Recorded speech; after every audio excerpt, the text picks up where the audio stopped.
Video को अंत तक देखिएगा, क्योंकि इस वीडियो में पूरे चैप्टर का इम्पोर्टेंट क्वेश्चन है। ठीक है, तो चलिए शुरू करते हैं। द्विखंडन क्या है? द्विखंडन एक अलैंगिक जनन की विधि है जिसमें एक कोशिकीय जीव विभाजित होकर दो समान संततियों का निर्माण करता है। उदाहरण के लिए अमीबा। देखिए दोस्तों, द्विखंडन में क्या होता है कि एक जीव विभाजित होगा और अपने जैसे समान संतान के निर्माण करेगा, मतलब 2 संतान का निर्माण करेगा। ठीक है, चलिए अगला क्वेश्चन जो है, लैंगिक जनन के मुख्य कार्य क्या होता है? तो लैंगिक जनन से आनुवंशिक विविधता उत्पन्न होती है जिससे जीवों की अनुकूलन क्षमता बढ़ती है। चलिए अगला क्वेश्चन जो है दूसरा का चैप्टर से, दोस्तों परागन की क्या है? तो परागन वह प्रक्रिया है जिसमें परागकण पुंकेसर से स्त्रीकेसर के वर्तिकाग्र पर स्थानांतरित होता है। दोस्तों समझिएगा, किसी पुष्प के परागकोश से परागकण निकलकर किसी पुष्प के वर्तिकाग्र तक चला जाता है, उसको परागन बोलते हैं। ठीक है, चलिए अगला क्वेश्चन है, द्विगुणित निषेचन क्या है? डबल फर्टिलाइजेशन जिसको कहते हैं। तो यह आवृत्ति बीजी पौधे में होती है जहां एक नर युग्मक अंडाणु से और दूसरा द्विनिक्लिक से संयोजित होता है, जिससे भ्रूण और भ्रूणपोष का निर्माण होता है, जिसको द्विनिषेचन भी कहा जाता है। तीसरा चैप्टर क्वेश्चन है, पुरुष जनन तंत्र की संरचना बताइए। तो पुरुष जनन तंत्र के लिए वृषण, अधिवृषण, वाहिनी, शुक्राशय, प्रोस्टेट ग्रंथि और लिंग शामिल है। इन्हीं सभी को सम्मिलित रूप को हम पुरुष जनन तंत्र कहते हैं। अगला क्वेश्चन जो है, मासिक धर्म चक्र क्या है? तो यह 28 दिनों का चक्र है जिसमें अंडोत्सर्जन और गर्भाशय की परत का निर्माण और क्षय होता है। अगला क्वेश्चन जो है, मेंडल के प्रथम नियम की व्याख्या करें। तो मेंडल का प्रथम नियम एकल गुणसूत्र का पृथक्करण कहलाता है कि युग्मकों का निर्माण के समय प्रत्येक युग्मक में एक एलील आ जाता है। चलिए अगला क्वेश्चन जो है, सप्रभाव क्या है? तो जब 2 अलग अलग एलील एक साथ प्रकट होते हैं तो इसे सप्रभाव कहा जाता है। उदाहरण के लिए AB रक्त समूह सप्रभाव होता है। ठीक है ना, कहने का मतलब ब्लड ग्रुप A है किसी का और किसी का B है, लेकिन जब दोनों एक साथ दिख जाएगा तो उसको सप्रभाव कहेंगे। अगला क्वेश्चन जो है, DNA की द्विकुंडलित संरचना का वर्णन करें।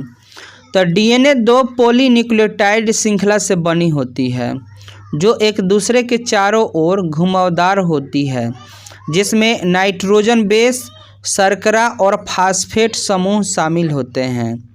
अगला क्वेश्चन जो है, DNA प्रतिकृति क्या है?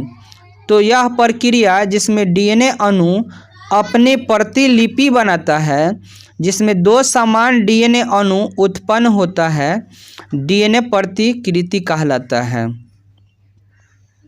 अगला क्वेश्चन जो है, प्राकृतिक चयन क्या है?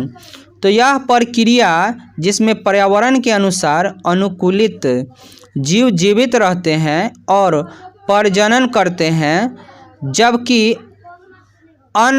अनुकूलित जीव समाप्त हो जाते हैं, इसी को प्राकृतिक चयन कहा जाता है। अगला क्वेश्चन जो है, होमोलक्षण क्या है? वे लक्षण जो विभिन्न जीवों में समान संरचना के होते हैं लेकिन कार्य भिन्न होते हैं, जैसे में मानव का हाथ और पक्षी का पंख। अगला क्वेश्चन जो है, एड्स क्या है और यह कैसे फैलता है? तो एड्स एक वायरस रोग है जो HIV के संक्रमण से होता है।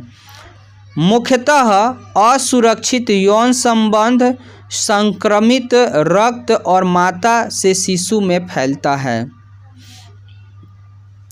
प्रतिरक्षा प्रणाली का महत्व बताइए।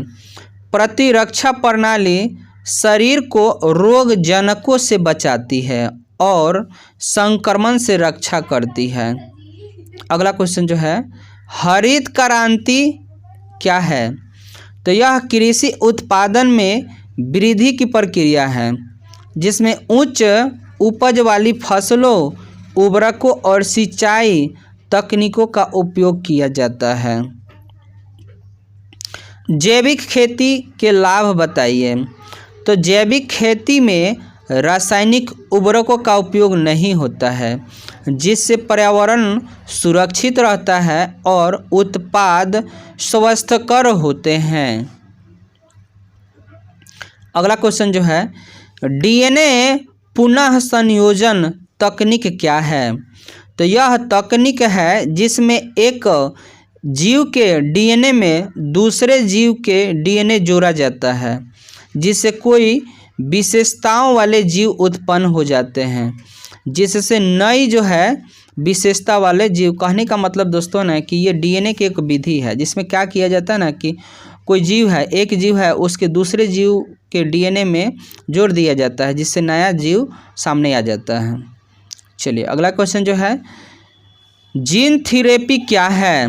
तो यह चिकित्सा विधि है जिसमें दोषपूर्ण जीन को सही जीन से प्रतिस्थापित किया जाता है जिससे आनुवांशिक रोग का उपचार संभव हो पाता है। देखिए जीन थेरेपी में क्या होता है ना दोस्तों कि इसमें किसी व्यक्ति का जीन जो है खराब हो गया है तो उस व्यक्ति का जीन निकालकर दूसरे जीन को लगा दिया जाता है, तो इसको जीन थेरेपी कह दिया जाएगा। ठीक है।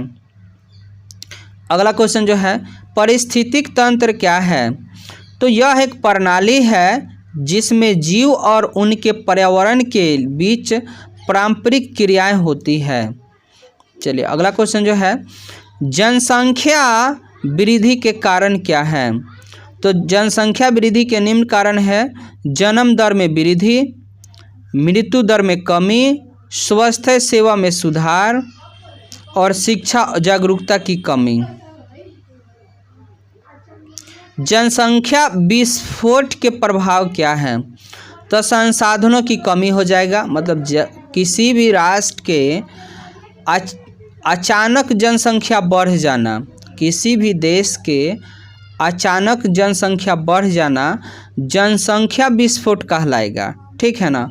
अगर उस देश का जनसंख्या विस्फोट होता है तो पहली बात कि संसाधनों की कमी हो जाएगी, बेरोजगारी बढ़ेगा, पर्यावरण प्रदूषण फैलेगा, अस्वस्थता और शिक्षा सेवा में दबाव बनेगा। अगला क्वेश्चन जो है, जैव प्रौद्योगिकी के अनुप्रयोग क्या है? तो देखिए जैव प्रौद्योगिकी का मतलब होता है जीवों के लिए उद्योग। मतलब इसमें क्या होता है कि औषधियों का उत्पादन होता है, आनुवांशिक रूप से संशोधित फसलों का निर्माण होता है, डीएनए फिंगरप्रिंटिंग होता है, जैव ईंधन का निर्माण होता है। अगला क्वेश्चन जो है, डीएनए फिंगरप्रिंटिंग क्या है? तो यह एक तकनीक है किसी व्यक्ति के डीएनए प्रोफाइल का विश्लेषण करने के लिए इसके उपयोग किए जाते हैं।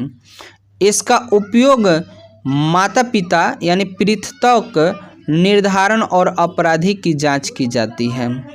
अगला क्वेश्चन जो है, सूक्ष्म जीवों से प्राप्त औषधि कौन सी है? तो देखिए सूक्ष्म जीवों से प्राप्त जो औषधि है पेनिसिलिन है, स्ट्रेप्टोमाइसिन है, टेट्रामाइक्लिन है। अगला क्वेश्चन जो है, जैव उर्वरक क्या है? तो जैव उर्वरक ऐसे सूक्ष्म जीव है जो मिट्टी की उर्वरता को बढ़ा देती है, जैसे में दोस्तों राइजोबियम साइनोबैक्टीरिया होता है। अगला क्वेश्चन जो है, ओजोन परत क्षय के कारण क्या है? ओजोन परत क्षय का कारण क्या है?